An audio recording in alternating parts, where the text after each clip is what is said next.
All right, I'm Chris Adina with the American Outdoor News Podcast. I'm here with Jeff from SCI, Safari Club International. Jeff, as always, it's great to see you. Hey, good to see you also. Happy to be here at Pittsburgh Chapter's 50th fundraiser. That's amazing. 50 years. And to walk through that room and see the amount of tables and settings set up looks to be probably their largest event ever. Yes, I think they moved a couple times over the last few years because of space, and they may have to do it again. They're packing the house. Yeah, they said they're looking at somewhere around 700 people this year. That's tremendous. It is, and for what they do and for what they've accomplished, now we're looking at Sunday hunting that just got pushed through in Pennsylvania, which is tremendous. The leadership of this chapter was a big step along with the other Pennsylvania chapters to bringing it forward. And I mean, it brings such a huge advantage that the rest of the country has that Pennsylvania didn't for years to be able to hunt on Sunday. Yeah, I remember way back when New York used to open up on a Monday, and there was no Sunday hunting. And I'm going back when I was a young guy. Well, I mean, that's part of what it's all about, because the young guys and girls, with all the activities they have today with school and sports and stuff like that, when I grew up right around here, we would drive to Potter County for opening day of deer season, and that would be going up Friday night, stay Saturday, Sunday, hunt Monday, and then come back home on Tuesday. Today, Saturdays are taken up with so much sports and activities. Yep. It's tough to justify a 2.5, 3 hour drive to the mountains for one day. It really is. Or It half really a day. is. Well, it really comes down to time and life management and the way we choose to live our life.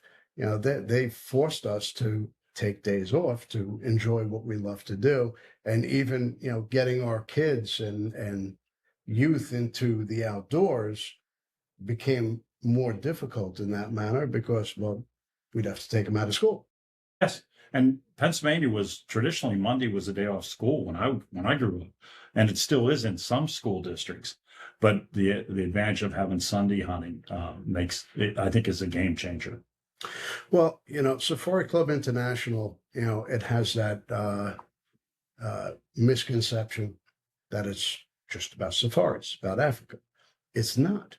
Safari means journey, correct? You're 100% right, Chris. So the journey isn't going halfway around the world to, go and live our lifestyle and get out into the brush and, hunt. It's hunting deer, it's hunting elk. It's that we have safaris in North America, just like every other part of the world. What strides has Safari Club International made to pass on our traditions? So our chapter network is our biggest strength. We're 170 plus chapters worldwide, and the impact that has on the local areas based on, every state's different, every country's different. Sure. There's different priorities and stuff like that. The impact that Safari Club chapters have, because 70% of the money they raise at our fundraisers, the local fundraisers, stays right there in the community for their priorities. Only 30% goes to national to fund hunting advocacy.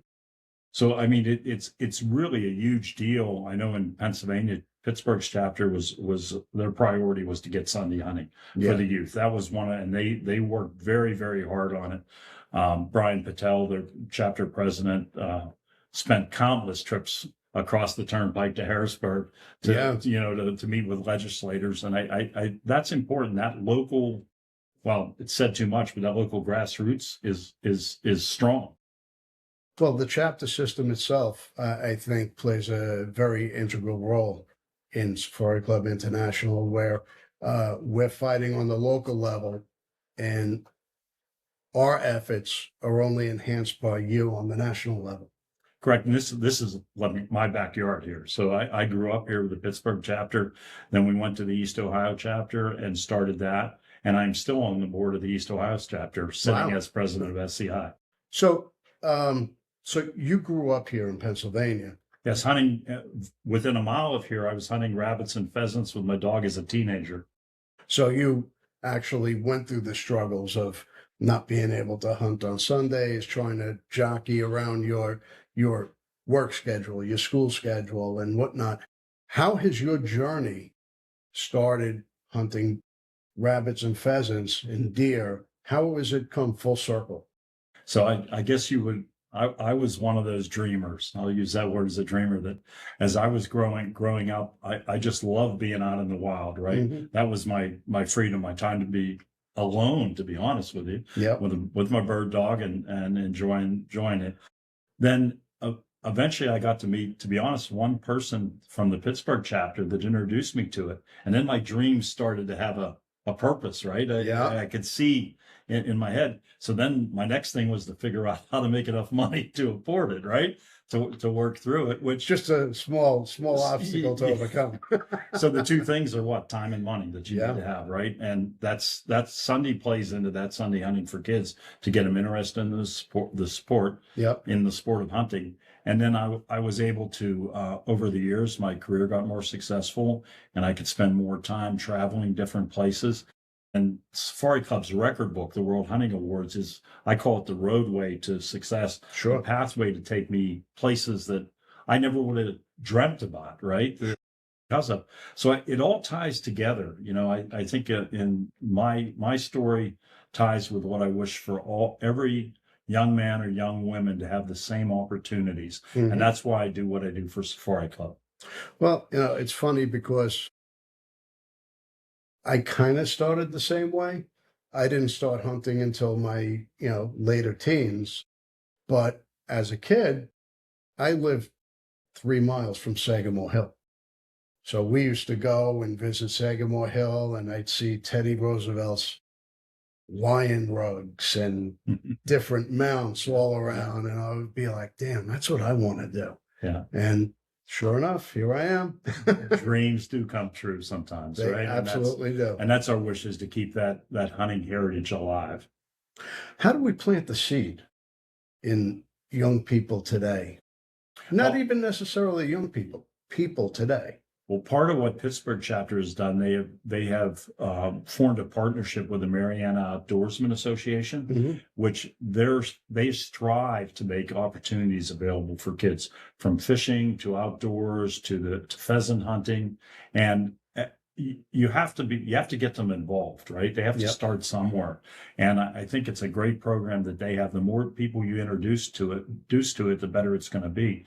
Now, Safari Club has started partnership with the Outdoors Tomorrow Foundation, which is currently in 2,000 schools. And it's our hope, and I believe we will accomplish it, to increase that to over 5,000 schools for the next couple of years, reaching 500,000 kids each year.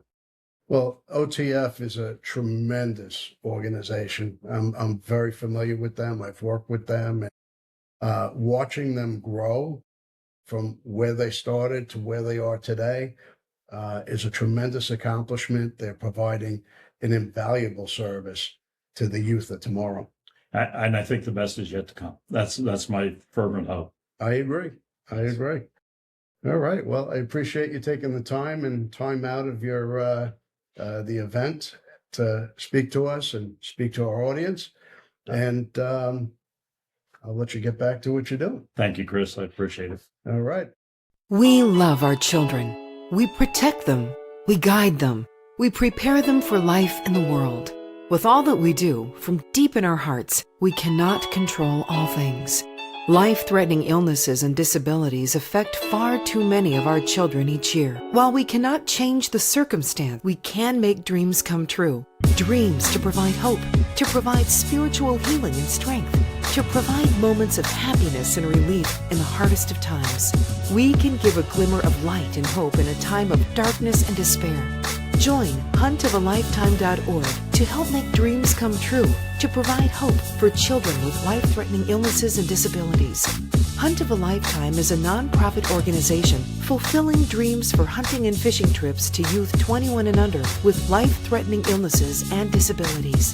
Visit huntofalifetime.org to learn how you can make a difference.